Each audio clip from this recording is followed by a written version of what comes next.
പ്രളയത്തിൽ വീട് തകർന്ന് പുനരധിവസിപ്പിക്കപ്പെട്ടവർ അപകട ഭീഷണിയിൽ. കണ്ണൂർ പായം പഞ്ചായത്തിലെ കിളിയന്തറയിലാണ് മണ്ണിടിച്ചിൽ ഭീഷണി നേരിടുന്നത്. അശാസ്ത്രീയ റോഡ് നിർമ്മാണം ഇവരുടെ ജീവിതത്തെ ഭീതിയിലാഴ്ത്തുകയാണ്. 2018 മഹാപ്രളയത്തിലെല്ലാം നഷ്ടമായവർ. കഴിഞ്ഞ 2 വർഷം മുമ്പാണ് ഇവരെ ഇവിടെ പുനരധിവസിപ്പിച്ചത്. പക്ഷേ ഈ 15 കുടുംബങ്ങൾ ഇപ്പോൾ കഴിയുന്നത് മരണത്തേക്കാൾ ഭയാനകമായ മരണഭീതിയുമായിട്ടാണ്.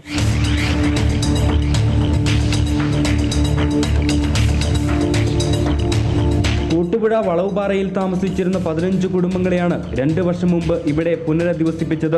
കുന്നിൻ ചെരുവിൽ 3 തട്ടുകളായി തിരിച്ചായിരുന്നു വീടുകളുടെ നിർമ്മാണം. മുകളിലത്തെ വീടുകളുടെ മുന്നിൽ വിള്ളൽ വീണതോടെ താഴത്തെ തട്ടിലെ താമസക്കാർ വലിയ ഭീഷണിയിലായി. ഈ റോഡ് പണിയിലാണ് ചതി വന്നിരിക്കുന്നത്. ഈ റോഡ് പണിയിൽ അനാസ്ഥയാണ് ഏറ്റവും കൂടുതൽ ചതി വന്നിരിക്കുന്നത്. ഈ റോഡ് പണി ഇതിൻ്റെ അടിത്തറ യഥാർത്ഥമായിട്ട് ഫില്ലിങ് ചെയ്തിട്ടില്ല.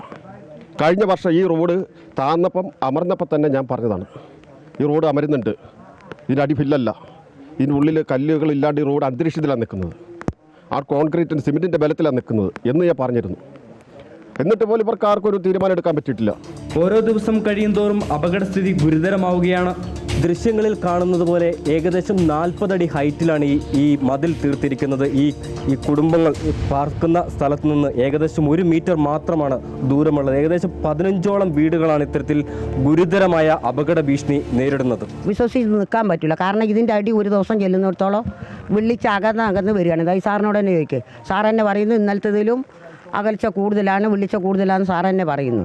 താമസത്തിനായിട്ട് ഇനി ഈ മഴക്കാലം കഴിയുന്ന വരെ ഞങ്ങൾക്ക് ഇവിടെ പറ്റില്ല. പിന്നെ അവരിപ്പോൾ തൽക്കാലം തീരുമാനിച്ചിരിക്കുന്നത് ഇതിൻ്റെ മേലെ കൂടി ഇങ്ങനെ കുറച്ച് എന്തെങ്കിലും പ്ലാസ്റ്റിക് ഇട്ട് മൂടിയിട്ട് വെള്ളം താഴോട്ട് ഇറങ്ങാതിരിക്കാൻ ഉള്ള സംവിധാനം ചെയ്യാമെന്നാണ് ഇവർ തീരുമാനിച്ചിട്ടില്ല. ആ തീരുമാനത്തിന് ഞങ്ങൾ വിടൂല.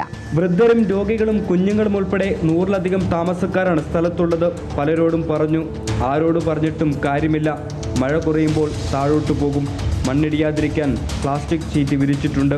നിരാശയോടെ കുഞ്ഞുമോൾ സഫയും പരിഭവം പറഞ്ഞു. വീട് വീണോ, വീട് വീണുന്ന സമയത്ത് നമ്മളെവിടെ പോകുന്നത് അത് നമ്മൾ തന്നെ തീരുമാനിക്കണം. ഇത്താദ്യം മനസ്സിലാവുള്ള പാതി മനസ്സിലാവും. നമ്മളെ ബാർബിന്റെ പൊക്കത്ത് ഷീറ്റ് ഇട്ടിട്ടുണ്ട്. അതുകൊണ്ട് കാര്യമുണ്ടോ? കാര്യമൊന്നുമില്ല. വീട്ടുകാരോട് മാറി താമസിക്കാൻ അധികൃതർ ആവശ്യപ്പെട്ടിരിക്കുകയാണ്. എന്നാൽ പോകാൻ മറ്റൊരിടമില്ലാത്തവർ നിസ്സഹായരാവുകയാണ്. പുനരധിവാസ മേഖലയിൽ താമസിക്കുന്ന കുഞ്ഞുമോൾ ഇസ ഫാത്തിമ പറയുന്നതെങ്കിലും അധികാരികൾ കേൾക്കണം, സുരക്ഷയൊരുക്കണം, ഇവരുടെ പ്രശ്നങ്ങൾ പരിഹരിക്കണം. ക്യാമറമാൻ മനോജ് പേരാമ്പ്രയ്ക്കൊപ്പം Joseph Augustine, Amrita news, Kannur.